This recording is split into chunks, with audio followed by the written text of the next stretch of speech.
Hefyd yma ni ym mwlch Cae'r Odyn. Beth yn union yw Odyn? Wel, dyfes gyntefig ond dyfes hynod effeithiol ar gyfer sychu grawnd yna oedd yr Odyn. Oedd hi'n cynnwys y ffos ddofn, rhyw 5 neu 6 metr o hyd, naill ben i'r ffos fydde yna le tân, ar y pen arall fydde rhyw adeilad bregus o goed wedi doi o falle a gwellt. Dyna fydde'r stafell grasu. Dros y to fydde yna garthen rawn yn cael ei roi, ac ar garthen yma fydde'r grawn yn cael ei roi mwyn sychu.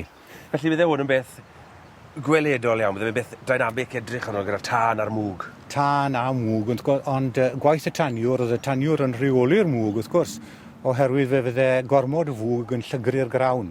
Y fe oedd ar cyfrifoldeb am y tân, a rheoli'r tân a dwyster y tân. Y fe hefyd oedd ar cyfrifoldeb o sychu'r grawn, a hefyd i grynhoi'r grawn ar ôl fe gael ei sychu i ffetan a mynd â fe i'r felin.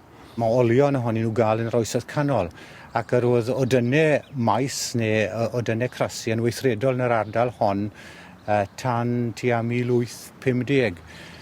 Wedyn ni, fe ddechreuodd y melinau gynnig gwasanaeth o grasu blawd yn ogystal â malu blawd, ac oedd hynny wrth gwrs yn fwy hwylus i'r ffarmwr. Oes na rhywbeth wedi gofnodi sy'n rhoi syniad i ni o faint oedd yn cael ei gynhyrchu? Oes, fe wnaed ar olwg y 1811 gan y Llywodraeth, a beth wnaethon nhw oedd dirprwyo'r gwaith i'r esgobion lleol. A beth wnaeth yr esgobion lleol oedd dirprwyo'r gwaith i'r offeiriaid lleol.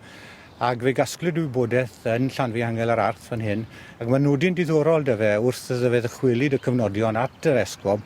Mae'n dweud wrth yr esgob, farglwydd esgob medda fe. Dwi ddim yn siŵr bod yr ystadegau dwi'n derbyn oddi wrth y ffermwyr yn hollol ddilys oherwydd bod nhw'n poeni bod chi'n mynd i godi trethu nhw. Does dim llawer yn newid ym mis amaethyddiaeth, oes e?